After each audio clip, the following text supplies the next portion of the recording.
Good morning, students. This is the part 5th or our second lesson of history, the rise of nationalism in Europe. It is the second chapter of history for class 10th and it is the part 5th. In the part 5th, we are going to continue some other important definition and events which are so much important in terms of to know that how the rise of nationalism spread in European states.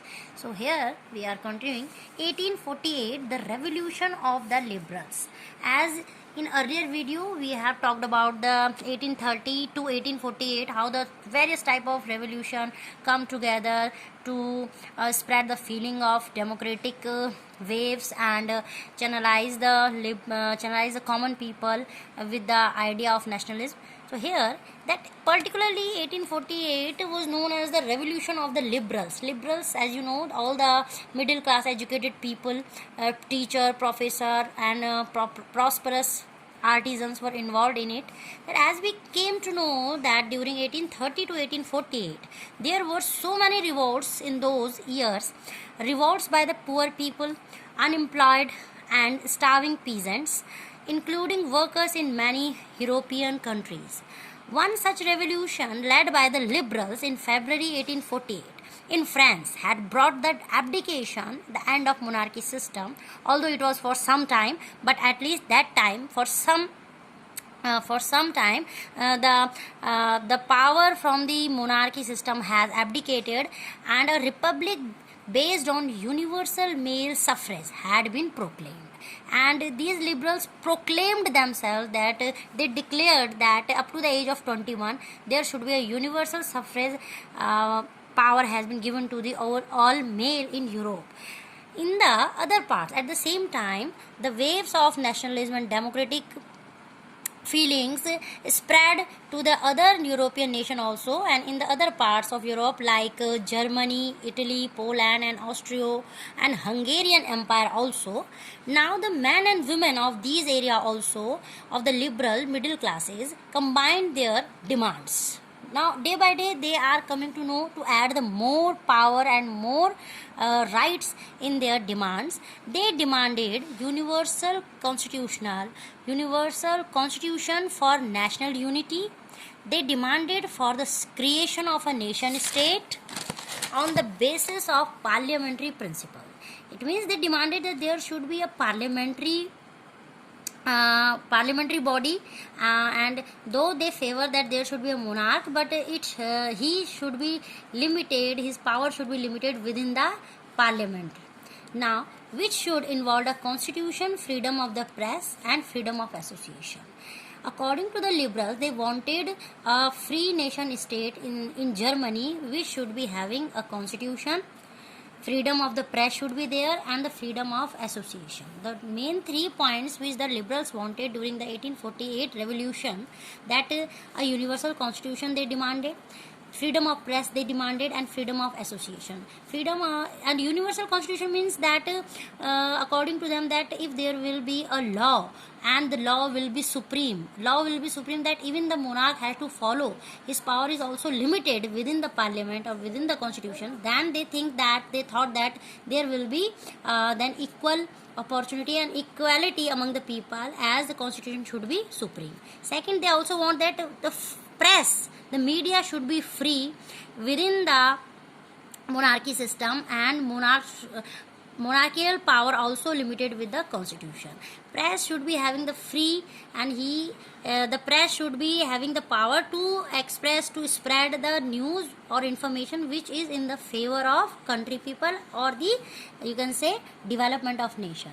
Now there should be no autocratic rule on the power of press by the king.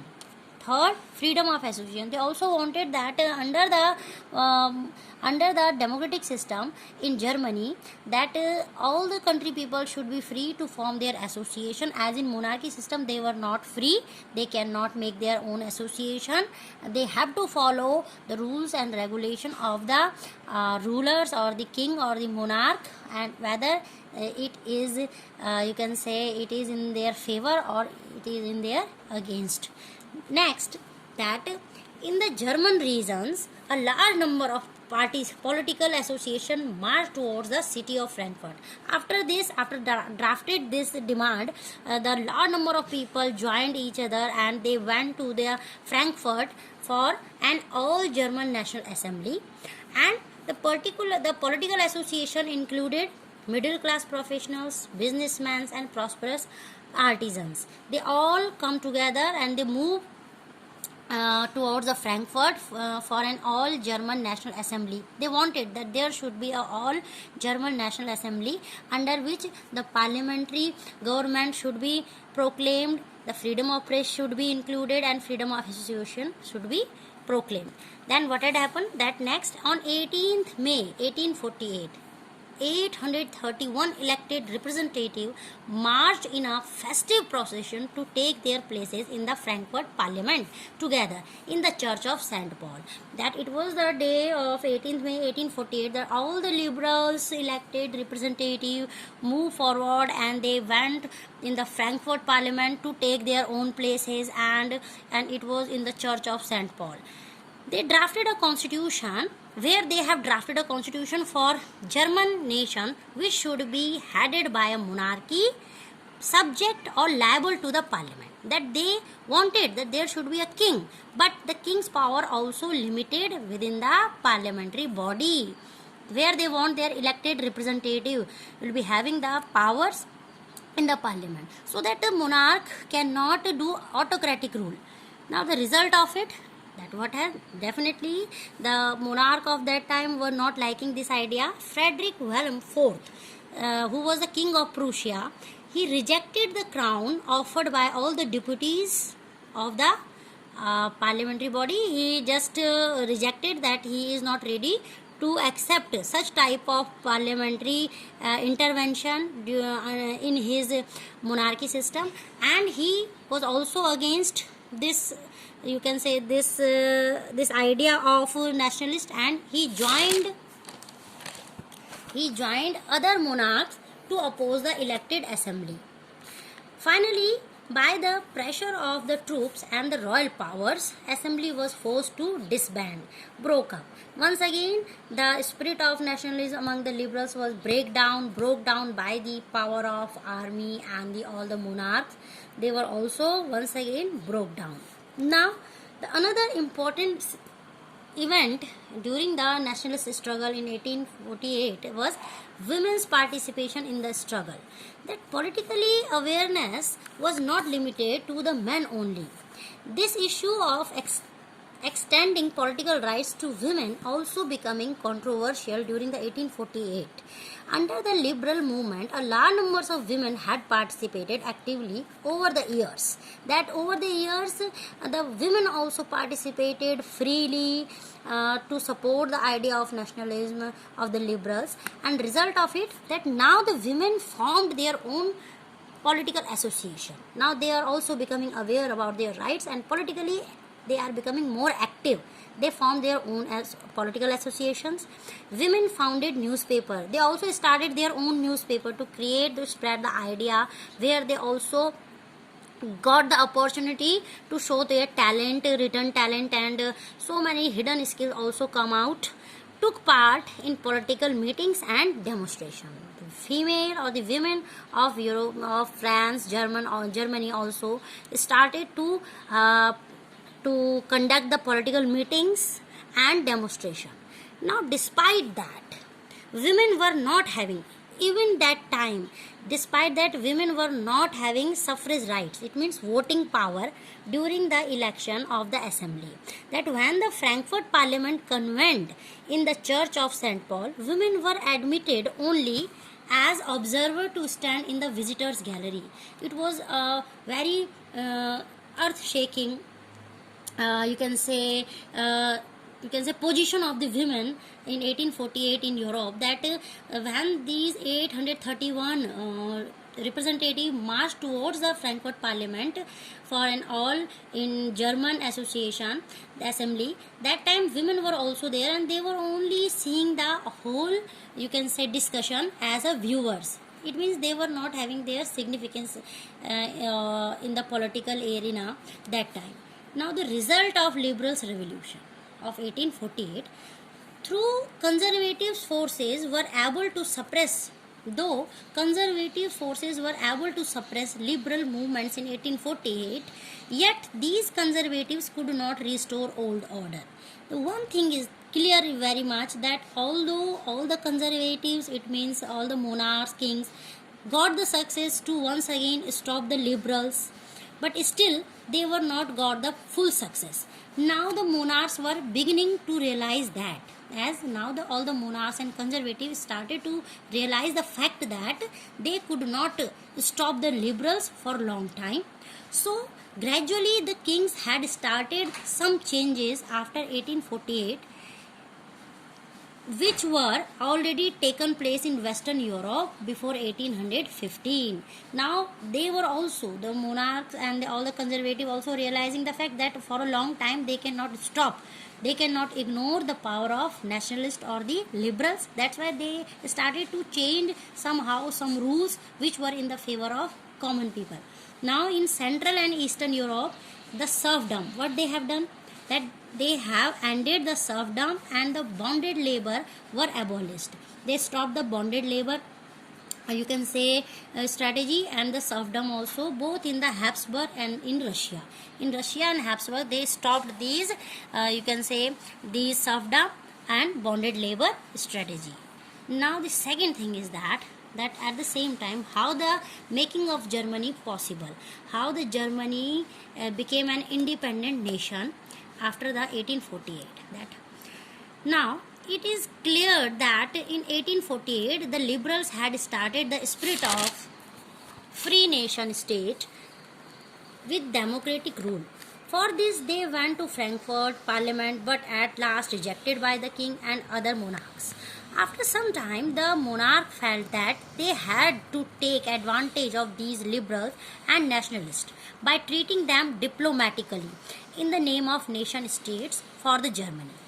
As Germany was divided into so many small states that time, the Prussia wanted to merge them into one.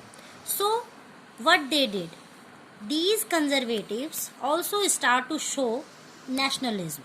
And as we know earlier, some parts of Germany was under the control of Prussian ruler. So the Prussian army and monarch decided to form Germany as an independent nation, only to take the advantage of liberals. Under the leadership of Prussian chancellor, it is very important that how the Prussian people, the ruler of Prussia, decided to show their nationalism feeling, although they were not fully in support of nationalism, but they want to show them and misguide the nationalists that they also want to implement the idea of liberals or the nationalist feeling, and that's why under the leadership of Prussian chancellor Otto von Bismarck, Prussia fought total 3 wars with Austria, Denmark and France. And they did not fought the war under his supervision just to establish a nation state. No, they wanted that how much part is divided, separated, segregated from Germany or Prussia, they wanted to merge them and to hold their power as a whole nation. They want to unite all these segregated parts and finally got victory. Prussia got victory after 3 wars, and these 3 wars have fought for 7 years, and they fought, the Prussia fought with Austria, Denmark and France, and finally who has won, that the victory was in the favor of Prussia. After the victory in January 1871, the Prussian king William I proclaimed German emperor in a ceremony held at Versailles. That after the victory in 1871, who has become the king, the William I became or proclaimed as the emperor of a nation state Germany. In this way, in the name of nation state or independent state of Germany, the Prussia very diplomatically established its autocratic rule over Germany through a democratic way, and Kaiser William I chosen as a new king of Germany.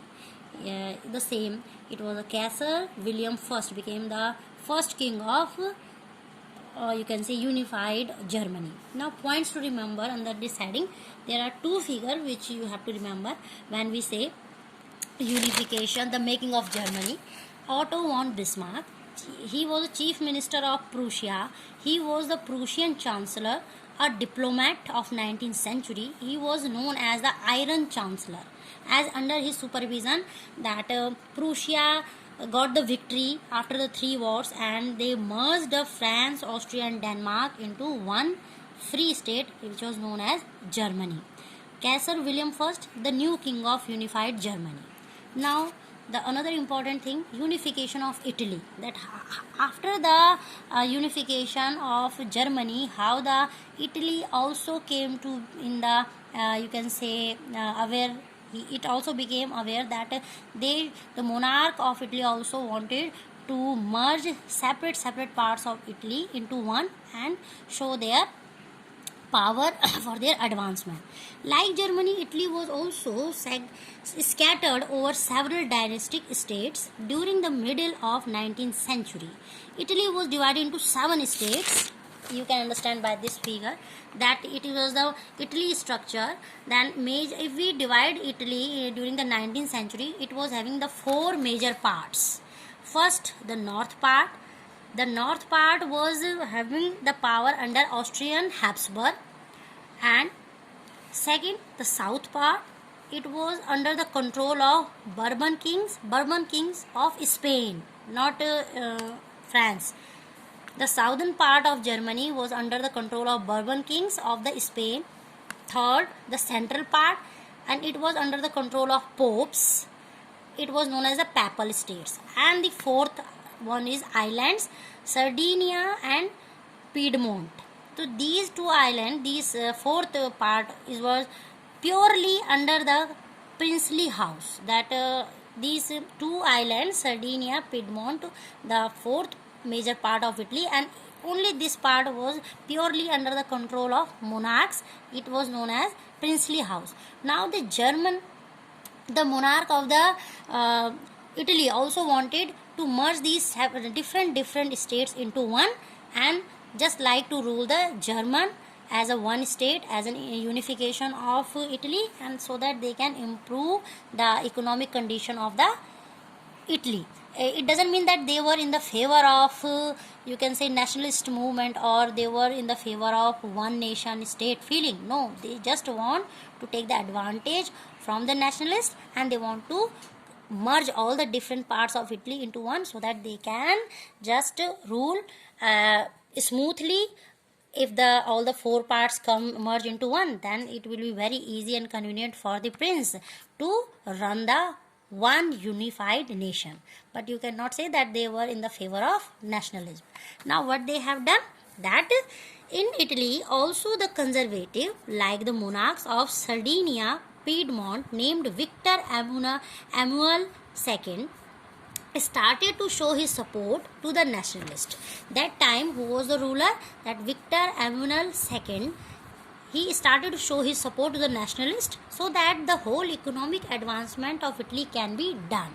Now, the other prominent person who played significant role in Italy unification, first is Victor Emmanuel II. He was the king of Italy during the 19th century, and there are some other prominent people also who have helped the king to merge these 4 different parts into one nation state as an independent Germany.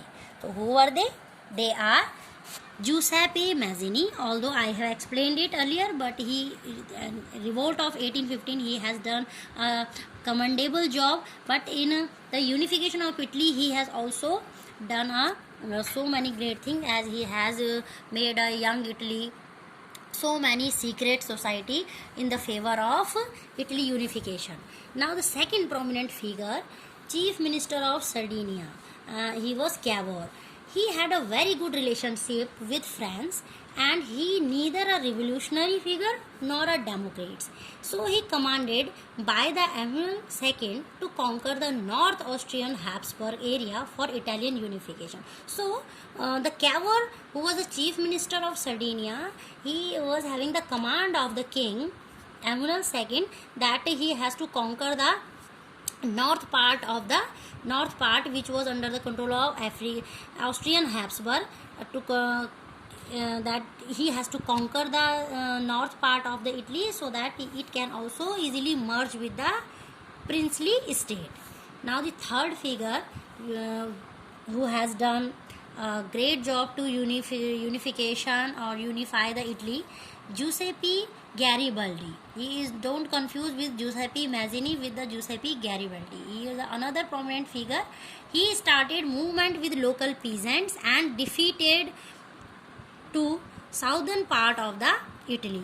He defeated the southern part of Italy, and after the defeating the southern part of Italy, southern part was under control of Bourbon kings of Spain, and he fought very bravely and he defeated the Bourbon kings in the southern part of Italy, and it in this manner the southern part and the north part also unified, merged with the princely state, the Sardinia and Piedmont.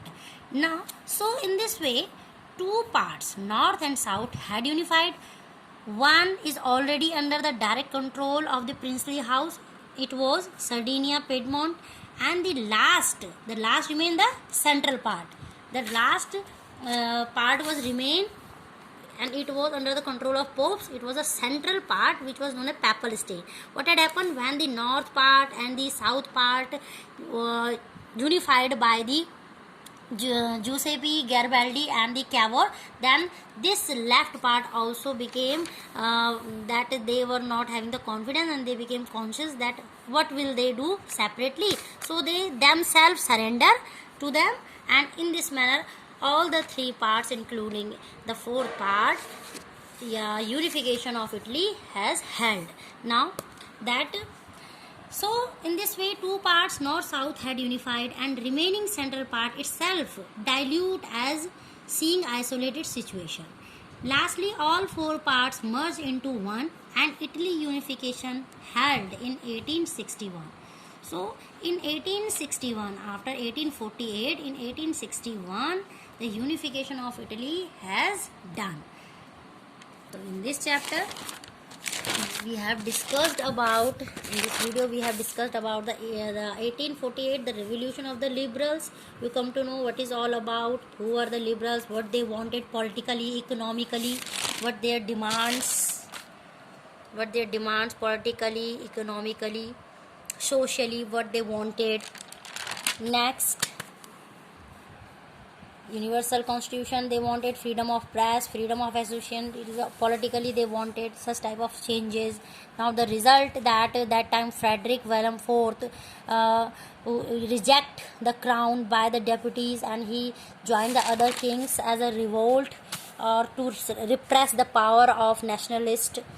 Then the women participation is also significant phase during the liberals movement in 1848, how they were ignored when they moved towards the Frankfurt Parliament, and how they charged with the actively participation in the media, and then meetings, demonstration, and their political association also. Then the result of the liberals revolutions, then how the waves of revolution of the liberals reached toward the making of Germany, how the Germany came up as a unified separate nation state. The Prussian Chancellor Otto von Bismarck is an important figure when we talked about the unification of Germany. And then Kaiser William I also another important person who has become the first king of the unified Germany. Then unification of Italy as it has divided into majorly four parts, and how with the help of Victor Emmanuel II and Giuseppe Mazzini, Chief Minister of Sardinia, Cavour, and Giuseppe Garibaldi, how they all people come together with the strategy to unify the Italy for the advancement and economical development of the Italy. So it is all about. I have given you homework assignment also, and these questions are also available in your school website, and these questions are related to these discussed topics. so that you can give the answers according to the word limit and in an authentic manner. Okay, thank you. God bless you.